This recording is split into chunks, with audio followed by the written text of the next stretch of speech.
Bonjour Michel, bonjour à tous les collègues qui vont avoir l'occasion d'accompagner des groupes en voyage. Michel, comme tu me le demandais l'autre jour, j'ai réfléchi un petit peu à ce qui serait nécessaire pour la formation des étudiants avant de partir en voyage, les étapes qu'on devrait franchir là, pour pouvoir partir avec des groupes qui seraient bien préparés. Puis en y réfléchissant bien, il m'est venu un certain nombre d'idées. Ça se regroupe autour de 5 grands points. Premier grand point, le- là on parle vraiment de ce qui se passe avant le voyage, les responsabilités des professeurs accompagnateurs avant le voyage. Premier grand point, la sélection des jeunes, avec une solide explication aux jeunes de la nature des qualités requises pour partir dans un stage de coopération internationale. Je pense que l'étape de la sélection, c'est une étape importante. On n'a pas toujours fait des sélections dans les années passées. Il y a des années où on n'avait pas un grand nombre de participants, ça fait qu'on partait avec tous ceux qui se présentaient, même si parfois on avait un petit doute sur certains d'entre eux. Il nous est arrivé d'ailleurs des expériences fâcheuses un peu parfois dans le sud, justement parce que, un peu conformément à nos impressions de départ, hein, il y a des étudiants qui sortaient un petit peu de la ligne pendant qu'on était là-bas. Fait que je pense que la sélection de départ, c'est vraiment quelque chose d'important. Il faut avoir des gens qui sont motivés, non pas par le voyage, mais par le contact interculturel, puis pas par n'importe quel type de contact interculturel. Il faut avoir vraiment des gens qui ont envie de s'investir dans un projet constructif, pas des gens qui vont là-bas pour faire un trip de séduction, par exemple, dans le sud. C'est pas l'exotisme de la séduction qui doit être leur motivation, ça doit être vraiment des motivations qui sont liées aux travaux qui vont être à faire sur le terrain. Il faut que ce soit des gens qui sont capables de s'adapter à des conditions un peu stressantes parfois, qui sont bien adaptés aussi dans des conditions de vie en commun pendant de longues périodes, parce que quand on part 2 semaines et qu'on est tout le temps les uns chez les autres, ben, si les gens sont pas bien adaptés à la vie en commun, ben, c'est pas leur place dans un groupe comme celui-là. Puis il faut qu'ils soient capables d'une grande, grande, grande politesse avec les gens qu'on rencontre au sud. Donc, la sélection des jeunes, sur la base de leur motivation, sur la base de leurs compétences linguistiques aussi, qui peuvent être une bonne clé, c'est important.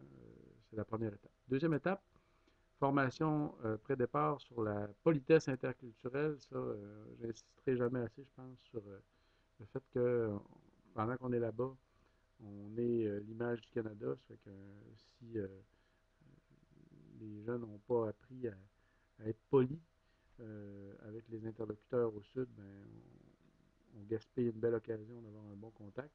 Donc, c'est important de leur souligner 10 fois plutôt qu'une l'importance de cette politesse-là. Quand on est avec un interlocuteur qui nous fait une conférence, par exemple, il faut l'écouter, il faut se concentrer sur ce qu'il nous dit, il faut poser des questions quand on ne comprend pas, il ne faut pas rêvasser et regarder en l'air, il faut être présent lors des conférences, être présent psychologiquement, puis il faut montrer notre intérêt aux interlocuteurs qu'on rencontre. Il faut faire attention de respecter aussi ces interlocuteurs-là, puis de pas se comporter de façon grossière pendant qu'on est au sud. Euh, donc, politesse interculturelle, c'est le deuxième point. Troisième point, euh, une réflexion qui serait intéressante à avoir avec les jeunes avant de partir avec eux autres au sud. Euh, une réflexion qui serait intéressante, ça serait de leur demander de réfléchir à la manière dont ils vont pouvoir tirer le maximum de profit possible de leur voyage, tirer le plus d'expérience possible de leur voyage. Puis, s'ils font un peu cette réflexion-là, ils vont s'apercevoir que leur voyage va être fructueux dans la mesure où ils vont s'être bien préparés pour le voyage. Puis, pour cet aspect-là, pour bien se préparer au voyage, il y a deux grands aspects, à mon avis, pour que la préparation pour le voyage soit optimale. Ben, il faut que les jeunes, d'abord, soient conscients de ce qu'ils vont faire au Sud. Il faut qu'ils aient eu l'occasion de réfléchir vraiment profondément à la destination dans laquelle ils s'en vont. S'ils s'en vont en République dominicaine dans un bataille haïtien, par exemple, il faut qu'ils sachent c'est quoi un bataille, il faut savoir c'est qui les Haïtiens, il faut savoir qu'est-ce qu'ils font là en République dominicaine, comment ils vivent, qu'est-ce qu'ils mangent, comment ils font cuire leur nourriture, où ils prennent leur linge, comment ils s'abrient. Il faut qu'on sache un peu leur vie, quelle est leur espérance de vie, c'est quoi les maladies principales qui les frappent. Tous ces aspects-là, c'est important que les jeunes les connaissent. Il faut qu'il y ait eu l'occasion donc de réfléchir sur leur voyage, sur la réalité des gens avec lesquels ils s'en vont interagir. Puis, idéalement, je pense qu'il faudrait qu'ils aient l'occasion, les jeunes qui participent à ces stages-là, d'établir un contact, un premier contact avant le voyage avec des gens qui vivent sur le terrain ou à proximité du terrain pour pouvoir poser des questions, pour pouvoir se faire une première idée avant d'arriver là-bas, puis pouvoir nourrir un peu un projet avant de descendre au sud. Euh, donc, c'est important donc qu'il y ait une première prise de contact, qu'il y ait des recherches qui soient faites par les étudiants pour connaître le pays dans lequel ils s'en vont. Les profs, leur job, c'est un peu de superviser ces recherches-là pour s'assurer que les étudiants travaillent sérieusement. Puis il faut que les jeunes travaillent eux-mêmes à la préparation de projets pertinents pour le terrain. Vous voyez, par exemple, ces temps-ci, les jeunes qui s'en vont en République dominicaine bientôt en soins infirmiers, ils préparent leurs enseignements maintenant.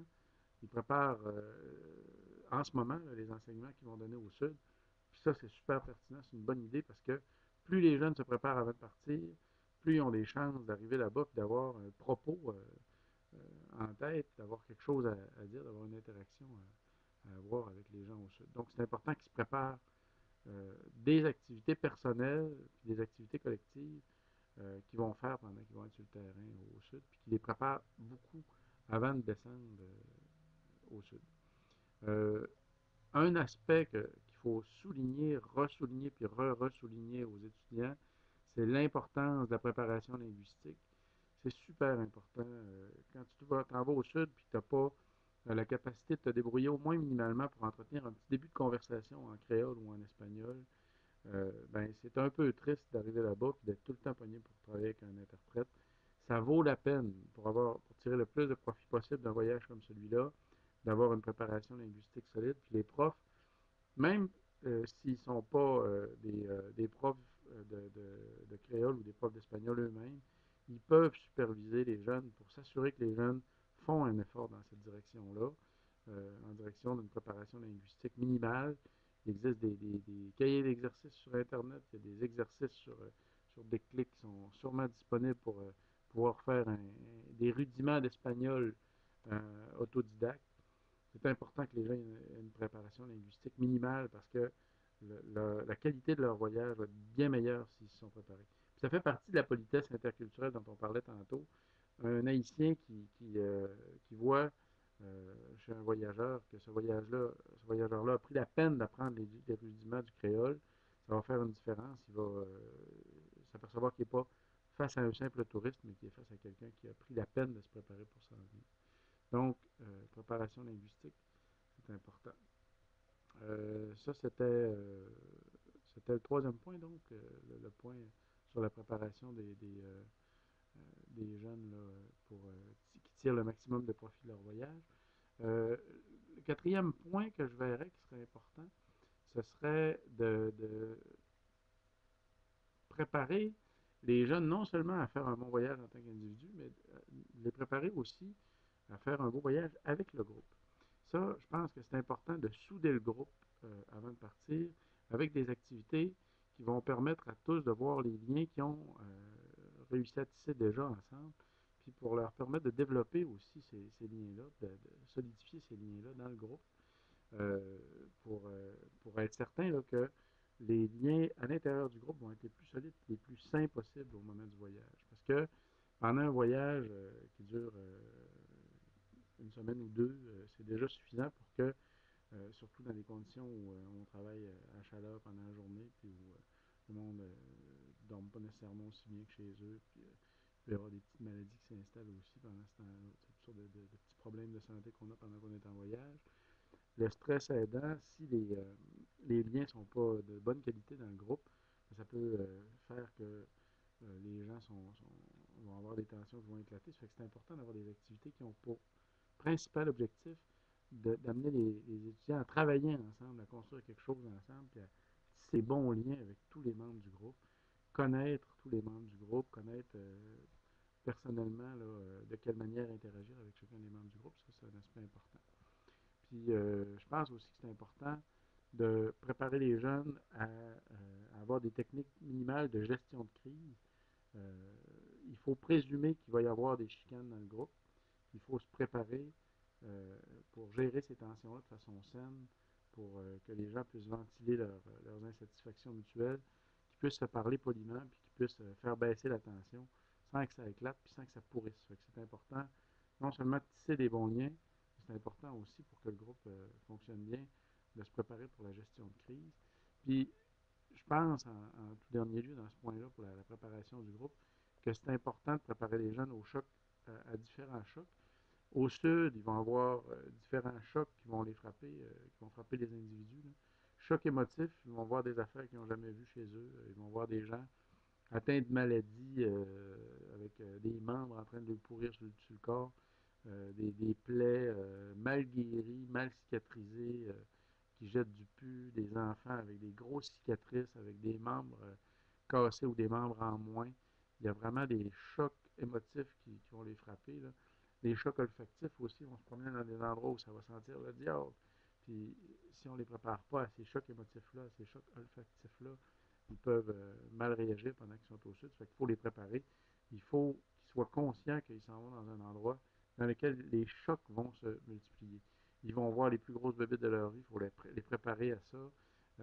Ils vont aussi, c'est une des choses qui arrivent dans presque tous les voyages, il y a quasiment tout le temps des jeunes qui s'amourachent pendant qu'ils sont en voyage, soit les uns des autres, soit avec des gens sur le terrain.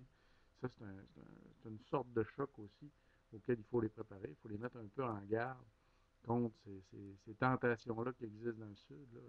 C'est facile de tomber dans le panneau des beaux chanteurs de pommes qui sont là où les touristes se promènent. C'est important qu'ils soient conscients de ça, puis qu'ils soient conscients qu'on peut se mettre le pied dans toutes sortes de cochonneries pendant qu'on est là-bas. C'est important de ne pas faire de faux pas sur ces plans-là. Là. Les bébelles sexuelles là-bas, là, c'est à proscrire. C'est mieux de se tenir le plus loin possible de ça. Parce on peut vraiment attraper des bébites dégueulasses, puis on peut se ramasser dans toutes sortes d'histoires malsaines qui tournent mal. Les préparer aussi au fait que, bien que la réputation du Sud ce soit une réputation festive, boire trop, ça magane, puis ça peut scraper un voyage. Euh, S'exposer au soleil trop, ça magane, puis ça peut scraper un voyage. Tu peux te brûler l'intérieur avec l'alcool, te brûler la peau avec le soleil, tu peux brûler tes relations. C'est important de faire attention à ces dangers-là qui ont l'air à des évidences, mais qui ne sont jamais suffisamment évidents. Dans aucun des voyages que j'ai vus, moi, j'ai jamais réussi à expliquer ces choses-là de façon suffisamment claire pour ne pas avoir des filles qui se ramassent à être une journée, 2 jours, alitées à cause d'un gros coup de soleil stupide ou à cause d'une grosse soulerie stupide qui les avait endoloris pour une journée, 2 jours. Ça fait que ça vaut la peine de les mettre sérieusement en garde contre ces conneries-là, parce qu'ils peuvent gâcher leur voyage avec ça. Évidemment, parmi les responsabilités du professeur accompagnateur, il y a aussi toute une série de papiers, mais ces choses-là, c'est des évidences. Là. Les assurances, les billets d'avion, les hôtels, les visas, toutes ces choses-là, évidemment, c'est des responsabilités qui font partie des responsabilités du professeur. Particulièrement important de bien prendre de bien prendre son aplomb là, pour ce qui est des assurances. Il ne faut pas niaiser avec ça, c'est le plus important morceau. À la limite, tout le reste peut se régler, mais ça, les assurances, il ne faut vraiment pas lésiner avec ça. Il faut que ce soit pris correctement, il faut que les informations soient complètes. Il faut s'assurer d'avoir tous les papiers nécessaires pour tous les membres du voyage avant de partir, parce que les assurances, on niaise pas avec ça. Idéalement, en avoir des copies au nord, puis des copies, 2 copies dans le voyage, une copie avec les profs accompagnateurs, une copie personnelle du côté de chacun des étudiants, de manière à jamais être mal pris pour être sûr de toujours avoir au moins un lieu où on peut accéder à toutes les informations concernant les polices d'assurance de chacun des participants, puis chacun des accompagnateurs. C'est ça les principaux points que je voyais là, pour la préparation des jeunes avant le voyage. Évidemment, il y a beaucoup de choses qui pourraient s'ajouter, mais ça, c'est une base minimale là, qui permet de préparer les jeunes comme il faut pour pouvoir partir avec eux. Je pense que de tout ça, le plus important, c'est de souligner l'importance de préparer, de préparer les jeunes à avoir un contact constructif avec les gens au Sud. Puis pour avoir un contact constructif avec les gens au Sud, il faut s'habituer au respect de la différence. Il faut apprendre à parler le plus fluidement possible dans la langue des interlocuteurs qu'on va rencontrer là-bas. Puis il faut avoir des projets constructifs à déployer sur le terrain. Puis il faut être ouvert aussi à découvrir des choses qu'on ne connaissait pas au départ. Puis à écouter ce que les gens vont nous raconter pendant qu'on va être là-bas. Mais il faut arriver quand même au moins un peu avec une recherche solide avant de partir, puis avec des projets solides avant de partir, de manière à ce que la brève période qu'on passe au Sud soit la plus fructueuse possible. Voilà, c'est ce que j'avais à dire pour ce qui concerne la préparation avant le voyage. Dans les prochaines capsules, je vais mettre un peu plus de données concernant ce qu'il y a à faire pendant qu'on est dans le voyage, puis ce qu'il y a à faire après. Ah, un point que j'oubliais, ça peut être une bonne idée de la part du professeur de superviser des étudiants pour qu'ils racontent dans des articles publiés dans les journaux les efforts qu'ils sont en train de faire pour se préparer pour leur voyage, puis le matériel qu'ils préparent pour leur voyage. Parce que les gens autour qui soutiennent ces initiatives-là ont besoin de voir de quelle manière les jeunes se préparent. Ça aide à rendre plus clair un petit peu la nature des efforts que les gens font pendant ces stages-là. Fait que s'ils peuvent, si les étudiants et les professeurs peuvent rendre public les efforts qu'ils font pour se préparer pour leur voyage, puis les prises de contact qu'ils ont fait avec le Sud, les réalités auxquelles ils vont essayer d'amener des solutions au Sud, tout ça, ça peut être une bonne chose, question de s'assurer que les gens autour dans la communauté comprennent bien les efforts qui sont faits par les jeunes et par les professeurs pendant ces stages de coopération internationale-là. Voilà.